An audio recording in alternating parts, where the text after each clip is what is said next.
在范泽人离开乡村前往县城的途中，他搭乘了一辆商队的马车。这是他第一次离开家乡，踏上了一场未知的旅程。马车在蜿蜒曲折的山路上行进，范泽人坐在车厢内，心中充满了期待和不安。突然间，马车被一群土匪拦住了去路。范泽人心中一惊，他从车窗向外望去，只见数十个土匪持着武器，横在路上，威胁住商队的队伍停下。马车停了下来，商队的人们个个惊恐不已。土匪们翻遍了商队的货物，将车队上所有值钱的财宝抢走，并且将有钱的商人绑了起来，准备向他们的家人要求赎金，否则就直接断手断脚寄回去。而范泽人等贫穷的乘客则被迫下车，成为土匪们的劳力。一行人被押回寨子中，绑住手脚和限制行动。现在的他们哪也去不了。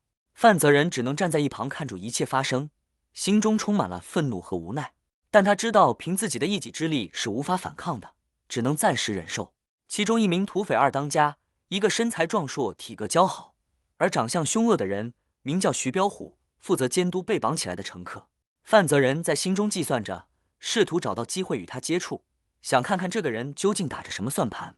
你是哪里来的小子？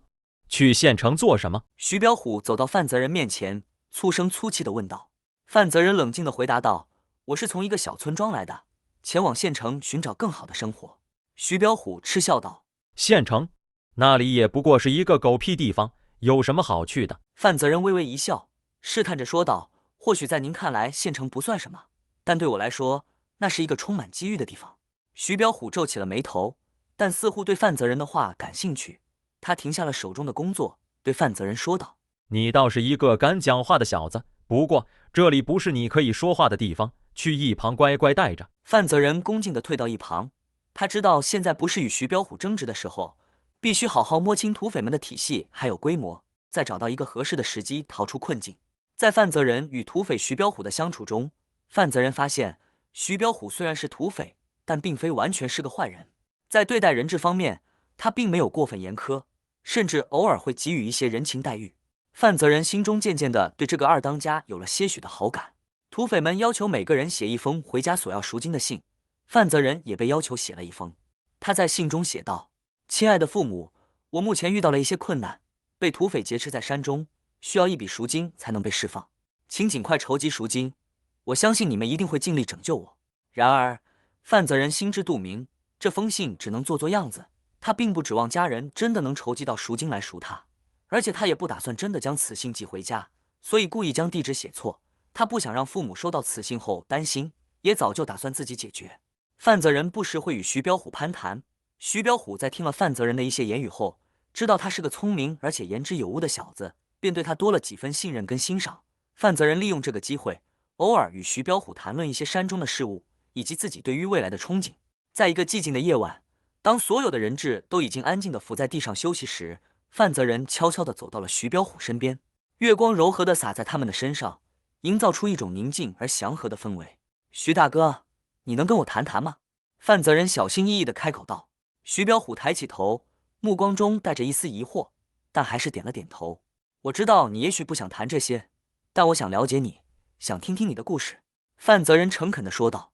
徐彪虎沉默了一会儿，然后开始讲述起自己的故事。“我出生在一个贫苦的家庭，家里经常缺衣少食。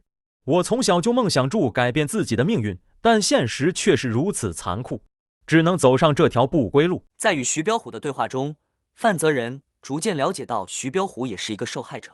他的家人在战乱中不幸丧生，他流浪了好多年，在快饿死的时候被大当家救起，为了报恩，无奈之下只能加入土匪团伙，为生存而战。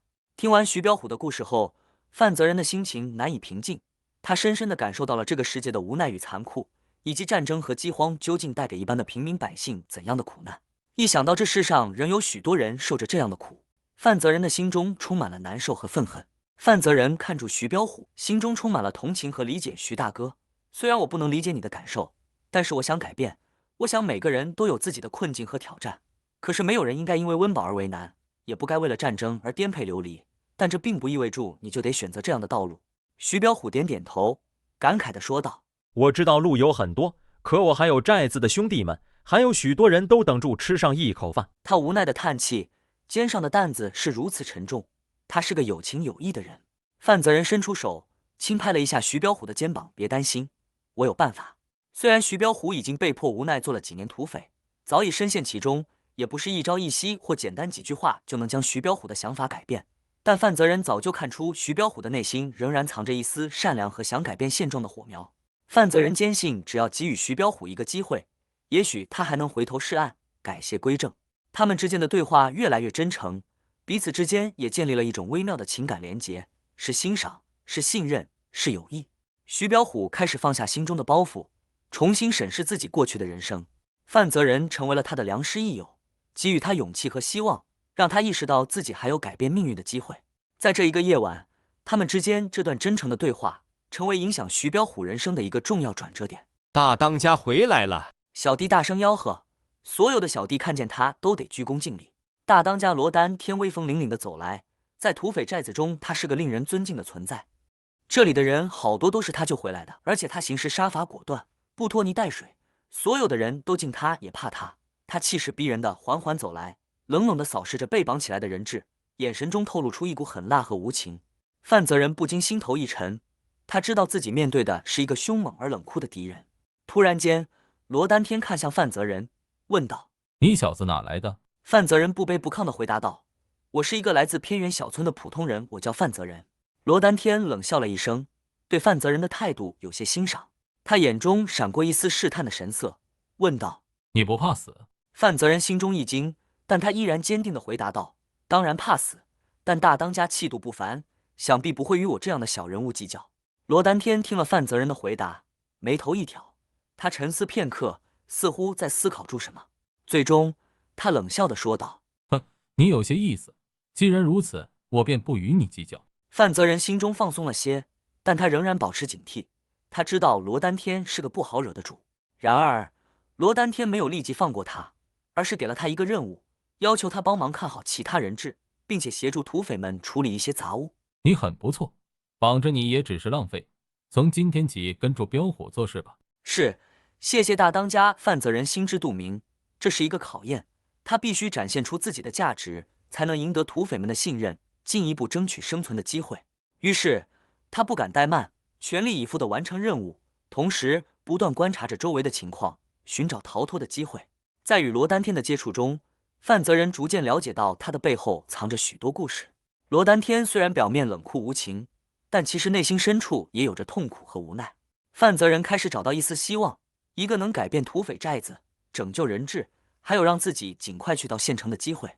范泽人意外得知了二当家徐彪虎正是寨中最强高手，能以一打十，认真起来连大当家罗丹天也不是他的对手。当然大当家是二当家的救命恩人，所以每次切磋都只是点到为止，不会真的使出全力痛下杀手。但明眼人都知道，寨中最强高手是徐彪虎无疑。随着时间的流逝，范泽人和徐彪虎之间的合作日益密切，他们相互信任，共同努力。在范泽人不懈的努力下，徐彪虎终于答应让他面见大当家，试图改变土匪寨的命运，并且全力支持改革寨子的想法。基于和徐彪虎的支持，范泽人的心中也有更多的底气。他们两人决定直接去找大当家罗丹天谈判。范泽人已经将这里的所有情况分析清楚，这条山路是一条重要的交通要道，往来的车队和商队必定经过这里，这是阳城和邺城之间最快的道路，否则就要绕远路才能进入阳城。但会在两城之间往来的，除了商队以外，大多是贫困之人。官兵最近也有意镇压土匪，寨中的女人和小孩们生活在极度艰难的环境中。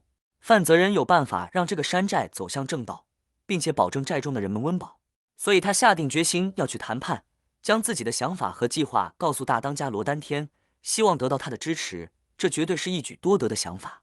如果喜欢今天的故事，再麻烦订阅、按赞、留言、分享，并记得开启小铃铛。这里是图说故事录，我们下次见。